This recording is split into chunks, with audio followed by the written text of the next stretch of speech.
नमस्कार दोस्तों, श्री कथा चैनल में आप सब लोगों का स्वागत है। चंद्र दर्शन व्रत की आप सब भक्तों को हार्दिक शुभकामनाएं। अगहन में शुक्ल पक्ष को चंद्र दर्शन मनाया जाता है। चंद्रमा के पूजन और दर्शन करने से शुभ फलों की प्राप्ति होती है। चंद्रमा ज्ञान, बुद्धि और मन का स्वामी ग्रह है। जन्मपत्री में चंद्रमा निम्न हो तो ऐसे लोगों को चंद्र भगवान का पूजन अर्चन करना चाहिए। व्रत रखकर कथा अवश्य सुननी चाहिए। मंत्र है ओम क्षीर पुत्राय विद्महे अमृत तत्वाय धीमहि तन्नो चंद्रः प्रचोदयात्। ओम क्षीर पुत्राय विद्महे अमृत तत्वाय धीमहि तन्नो चंद्रः प्रचोदयात्। चंद्र भगवान की विधिवत पूजा अर्चना करना चाहिए। चंद्रमा की पूजा करने से ग्रह दोष शांत होते हैं। चंद्रमा के बिना प्राणियों को बड़ा कष्ट हुआ। उनके कष्ट को देखकर ब्रह्मा जी की आज्ञा से सारे देवताओं ने व्रत किया। उनके व्रत से प्रसन्न होकर गणेश जी ने वरदान दिया कि अब चंद्रमा शाप से मुक्त हो तो जाएगा। चंद्रमा की एक अच्छी दृष्टि और इरादे वाले बहुत ही ज्ञानी देव हैं। चंद्र दर्शन से पितृदोष से भी व्यक्ति को मुक्ति मिल सकती है। घर में सुख समृद्धि आती है। स्वास्थ्य में लाभ मिलता है। चंद्र दर्शन का अधिक महत्व होता है।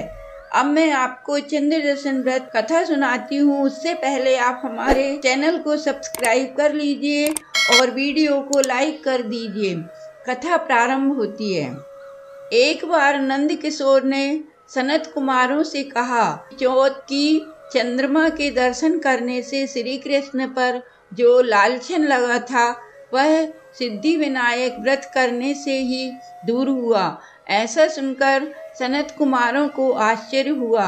उन्होंने पूर्ण ब्रह्म श्री कृष्ण को कलंक लगने की कथा पूछी तो नंद किशोर ने बताया, एक बार जरासंध के भय से श्री कृष्ण समुद्र के मध्य नगरी बसाकर रहने लगे। इसी नगरी का नाम आजकल द्वारिकापुरी है। द्वारिकापुरी में निवास करने वाले सत्राजीत यादव ने सूर्य नारायण की आराधना की। तब भगवान सूर्य ने उसे नित्य 8 भार सोना देने वाली शस्यमंतक नामक मणि अपने गले से उतार कर दे दी।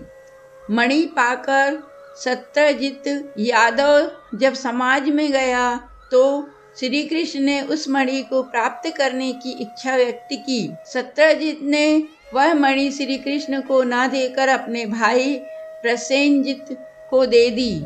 एक दिन प्रसेनजित घोड़े पर चढ़कर शिकार के लिए गया। वहां एक शेर ने उसे मार डाला और मणि ले ली। रीछों का राजा जामवंत उस सिंह को मारकर मणि लेकर गुफा में चला गया। जब प्रसेनजित कई दिनों तक शिकार से न लौटा तो सत्यजित को बड़ा दुख हुआ। उसने सोचा श्री कृष्ण ने मणि प्राप्त करने के लिए उसका वध कर दिया होगा। अतः बिना किसी प्रकार की जानकारी जुटाए उसने प्रचार कर दिया कि श्री कृष्ण ने प्रसेनजित को मारकर शस्यमंतक मणि छीन ली है। इस लोक निंदा के निवारण के लिए श्री कृष्ण बहुत से लोगों के साथ प्रसेनजित को ढूंढने वन में गए। वहां प्रसेनजित पर शेर द्वारा मार डाला और शेर को रीछ द्वारा मारने के चिन्ह उन्हें मिल गए।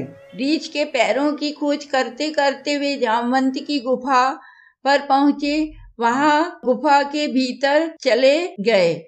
वहां उन्होंने देखा कि जामवंत की पुत्री उस मणि से खेल रही है। श्री कृष्ण को देखते ही जामवंत युद्ध के लिए तैयार हो गया। युद्ध छिड़ गया। गुफा के बाहर श्री कृष्ण के साथियों ने उनकी 7 दिन तक प्रतीक्षा की। फिर वे लोग उन्हें मर गया जानकर पश्चाताप करते हुए द्वारिकापुरी लौट गए। इधर 21 दिन तक लगातार युद्ध करने पर भी जामवंत श्री कृष्ण को पराजित न कर सका। तब उसने सोचा कि कहीं यह वह अवतार तो नहीं जिसके लिए मुझे रामचंद्र जी का वरदान मिला था। यह पुष्टि होने पर उसने अपनी कन्या का विवाह श्री कृष्ण के साथ कर दिया और मणि दहेज में दे दी। श्री कृष्ण जब मणि लेकर वापस आए तो सत्यजीत अपने किए पर बहुत लज्जित हुआ। इस लज्जा से मुक्त होने के लिए उसने भी अपनी पुत्री का विवाह श्री कृष्ण के साथ कर दिया। कुछ समय के बाद श्री कृष्ण किसी काम से इंद्रप्रस्थ चले गए। तब अक्रूर तथा ऋषि ऋतुवर्मा की राय से संत धनवा यादव ने सत्यजीत को मारकर मणि अपने कब्जे में ले ली। सत्यजीत की मौत का समाचार जब श्री कृष्ण को मिला तो वे तत्काल द्वारिका पहुँचे। वे सतधन्वा को मारकर मणि छीनने को तैयार हो गए। इस कार्य में सहायता के लिए बलराम भी तैयार थे। यह जानकर सतधन्वा ने मणि अक्रूर को दे दी और स्वयं भाग निकला। श्री कृष्ण ने उसका पीछा करके उसे मार तो डाला पर मणि उन्हें नहीं मिल पाई। बलराम जी भी वहां पहुंचे। श्री कृष्ण ने उन्हें बताया कि मणि इसके पास नहीं है। बलराम जी को विश्वास न हुआ। वे अप्रसन्न होकर विदर्भ चले गए। श्री कृष्ण के द्वारिका लौटने पर लोगों ने उनका भारी अपमान किया। तत्काल यह समाचार फैल गया कि इस मंतक मणि के लोभ में श्री कृष्ण ने अपने भाई को भी त्याग दिया।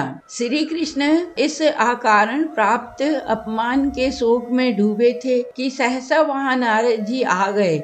उन्होंने शिव जी को बताया, आपने भाद्रपद शुक्ल चतुर्थी के चंद्रमा का दर्शन किया था, इसी कारण आपको इस तरह लांछित होना पड़ा है। श्री कृष्ण ने पूछा, चौथ के चंद्रमा को ऐसा क्या हो गया जिसके कारण उसके दर्शन मात्र से मनुष्य कलंकित होता है। तब नारद जी बोले, एक बार ब्रह्मा जी ने चतुर्थी के दिन गणेश जी का व्रत किया था। गणेश जी ने प्रकट होकर वर मांगने को कहा तो उन्होंने मांगा कि मुझे सृष्टि की रचना करने का मोह न हो। गणेश जी ज्यों ही तथास्तु कहकर चलने लगे।